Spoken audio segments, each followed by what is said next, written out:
Hello families, पास आ जाओ क्योंकि मेरे पास जंगल के बीच से एक कहानी है।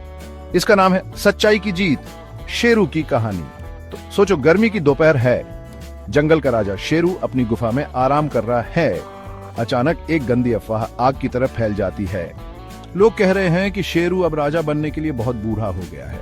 और अंदाजा लगाओ कौन साजिश रच रहा है? वो धूर्त लोमड़ी चतुर। वो नए राजा बनने के सपने देख रही है। चतुर सभी जानवरों को इकट्ठा करती है और कहती है, नए राजा का समय आ गया है। शेरू बूढ़ा है, वो अब हमारी रक्षा नहीं कर सकता। हमें कोई होशियार और चालाक चाहिए मेरी तरह। लेकिन बुद्धिमान हाथी गजराज आगे आता है। वो कहता है, सिर्फ समुदाय ही राजा चुन सकता है, हमें इस बारे में सोचना होगा। चतुर, जो हमेशा से धूर्त लोमड़ी है, कहती है, मेरे पीछे आओ, मैं तुम्हें महानता की ओर ले जाऊंगी। मैं होशियार हूं, मैं बुद्धिमान हूं और मैं नए नियम बनाऊंगी जिससे सबका भला होगा।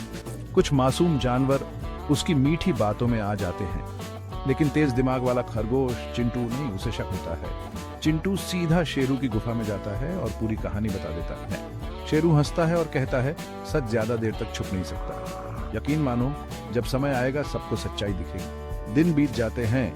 चतुर खुद को रानी घोषित कर देती है और नए नियम बनाने लगती है। वो टैक्स लगाती है और कमजोर जानवरों को डराती है। धीरे धीरे उसका असली रूप सामने आने लगता है। फिर एक दिन शिकारी जंगल पर हमला कर देते हैं। जानवर मदद के लिए चतुर के पास भागते हैं, लेकिन वो डर जाती है। वो एक पेड़ के पीछे छिप जाती है और कहती है, मैं कुछ नहीं कर सकती, अपनी जान बचाओ।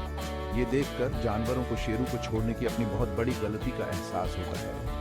वो शेरू के पास वापस दौड़ते हैं और उससे मदद की भीख मांगते हैं। एक पल भी बर्बाद किए बिना शेरू जंगल में दहाड़ता है।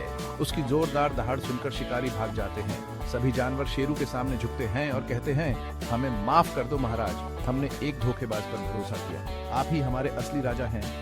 मुस्कुराते हुए शेरू कहता है, कोई बात नहीं, बस याद रखना, चाहे कितनी भी देर तक छुपा रहे, सच हमेशा सामने आता है। तो सीख क्या मिली? सीख तो साफ है, सच को झुठलाया नहीं जा सकता।